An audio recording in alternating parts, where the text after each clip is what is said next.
And welcome to this session. We have with us Mr. Will Dutton. He is the founding director of the Oxford Internet Institute and was the first professor of Internet Studies at Oxford University.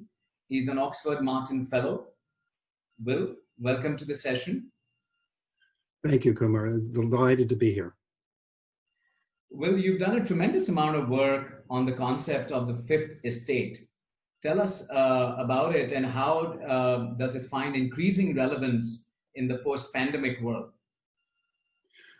Yes, I'd be delighted to speak on that topic. I think it's one of the most important concepts that I've worked on in my career, a long career, but I think I'm currently writing about the fifth estate, but it's something that I've been working on for over a decade now. The best way of explaining it is how I discovered it. I sort of discovered the fifth estate when in the process of doing biannual surveys of how people use the internet. We started a series of surveys in 2002 about what people do on who's online, who's not online, and what people do when they are online. And one of the things I noticed, we had a question about, for example, one of the questions was if you needed to know something about business or education or about taxes or you name the topic, medical and healthcare, where would you go for information? Would you go would you talk to your person next to you? Would you go on a phone, get on the phone? Would you go to the library, go to a government office? Or one of the options was go online.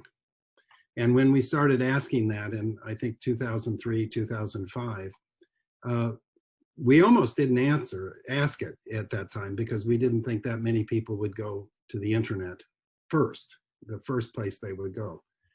But a surprising proportion of internet users, the first place they would go, even in 2005, was online. And then what we found was that every 2 years when we asked that question, it accelerated until pretty much now, if somebody really wants to know something about a new topic, or they have a question about even health and medical questions or business issues or whatever, the first place they go is most often online. And if it's not, there's been a slight decline in the proportion of who go to, and if they go online, I should say, where do they go online? And the first place they go online is search. So going online to find something and then using search to find something. And now what's significant about that is that it suggests that the individual has control, independent control over where they go for information, because they're not going to their local government. They're not going to their local institutions, such as their local library. They're actually going online and going to search. So they're going anywhere in the world where there is content of relevance to their question. And therefore, they become an independent ability to independently source information about a topic and then address other information they see about that topic. And they often look at multiple sources which they find online through search. And over time, that's declined a bit because people often go to social media as well as, but again, that social media is using search in a variety of ways. The idea that the individual is an independent basis of sourcing and searching for information and obtaining information is analogous to the press as a fourth estate. The idea that the press is independent of the other estates and that it can hold those estates accountable. Well, just likewise, increasingly, the individual is empowered to hold other institutions more accountable, to challenge, to have relatively more communicative power than they would otherwise have vis-a-vis the press, government, business leaders or the economic elite or public intellectuals. So all of a sudden, we have a more pluralistic information environment or communicative environment. And the other estates, they call them estates because the idea of estates of the realm was sort of a pre-industrial age idea in England, and where the concept of the fourth estate was sort of invented when the press was viewed as a fourth estate. But it's also based in Montesquieu's notion of the tripart system of government, which the US Constitution is based on, where you have the separation of powers, where you have the three powers of judiciary, executive, and the commons. So that the fourth estate means the same thing in the US as it does in Europe, the idea that there's an independent press. Well, I'm saying there's now an independent source of influence outside the press, and that can is extremely increasingly empowering empowered in the internet age. And this, so that it's the internet's gift to democracy, I would say, but it's not just in government, it's in all aspects of life, where they invest, what they buy, where they go to school. Almost every facet, every sector of their life is affected by the fifth estate. And it's interesting, Will, because from moving from the choice of where they will go to find information, or the individual as being a searcher for information, and then using social media and other tools, even like a mouthpiece. And now in the pandemic, the engagement with the internet has almost become forced to a certain extent, whether it is for education or entertainment or even shopping. So how is that sort of adding to the dimensions in terms of the fifth estate? Well, that's right. I mean, the degree, it'll make a step jump in the degree to which people rely on the internet. There's no doubt about that. And also social media, in terms of neighborhoods getting on social media to share information about the situation in the local community, and to understanding what's going on globally about the pandemic. I think it will just accelerate the degree to which the fifth estate is an important phenomena in everyday life. Now, that's also, the fifth estate is not the whole game. The people are using the internet in every institutional role. So people have multiple roles. Every institution is using the internet increasingly, such as educational institutions are now almost entirely focused on using online learning and online media to reduce social distancing and to enhance social distancing and replace face-to-face communication as much as possible to address issues with the pandemic. But so it and in doing that, we really exploit the real potential of the internet to change not only how we communicate, but who we communicate with.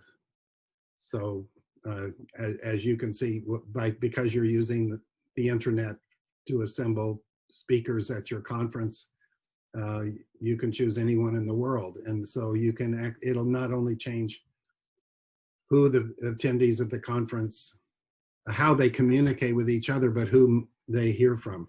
So it's quite a phenomenal impact. But the main impact of the internet, I think, is changing not only how we know, but what we know, because we will see different material online than we would otherwise, but also how we communicate, but with whom we communicate.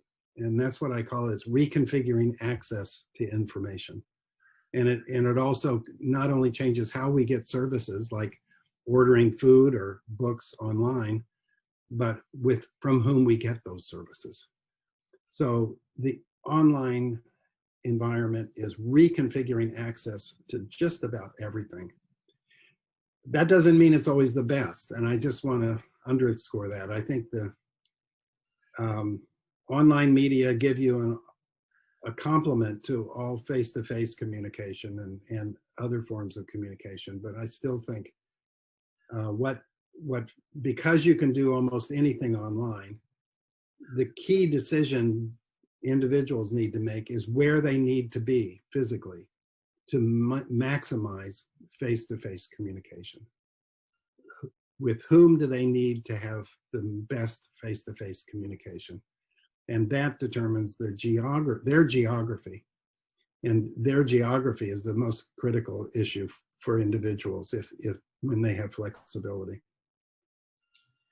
That's a really interesting point, Will, in terms of geography and in terms of the choice of how they choose to get that information. Now, the information could be, product-related information for shopping, or education or learning. Which brings my, final question. We're almost at the end of the session. How would this relate to a corporate organization? What can the chief learning officer, who's really holding the keys to strategic learning and development initiatives for large numbers of employees, how can they apply concepts of the fifth estate to their organizations? Oh, well, I think that they have to realize that every person in their organization is sourcing their own information, so that they should exploit that. That is, they should assume that everybody is not just they don't just know what you tell them in a hierarchical organizational structure or within an institutional context, but they are able to source their own information from anywhere in the world. And therefore, you've got these individual points of intelligence within your organization, but that they also base on what they know through distributed intelligence from people anywhere in the world whom they communicate with. And we just have to always keep in mind that not the best person to consult on any given issue is not necessarily in your organization, and the best person to learn something from is not necessarily in your organization. And so you have to be a very open organization to be able to cope with that and accept that and really benefit from it. And I guess the other point is that do not become overwhelmed with fears generated by the issues of misinformation and disinformation and so forth. What we have found again and again, that most of the hand-wringing over disinformation is based upon a technological determinism, because you can generate disinformation, you can generate misinformation, you can create a filter bubble. Most users of the internet look at 5 or more sources of information when they're looking for information, one of which is online. And online, they look at 4 or more sources of information on a topic that's of importance to them. So they are not caught in a filter bubble, or they're not caught in an echo chamber. Most often, if people care about a piece of information or they're trying to learn something online, they will look in multiple sources, and therefore they may see a lot of garbage, but they will sort of know what the hell is going on here. And they will not, users are smarter than you think, and I guess people in your organization are smarter than you might think as well. It is the wisdom of the crowds, but in a distributed manner. Right? Yes, and I think people need to trust the user. If they enabled users to have access to people and information around the world, and if we keep an open and global internet, the potential is immense, and we can have a much more empowered individual and corporation, and they can hold the corporation accountable, and that's good. That's good because there's an ability to make sure that there's a feeling of accountability and care in everything we do. Absolutely.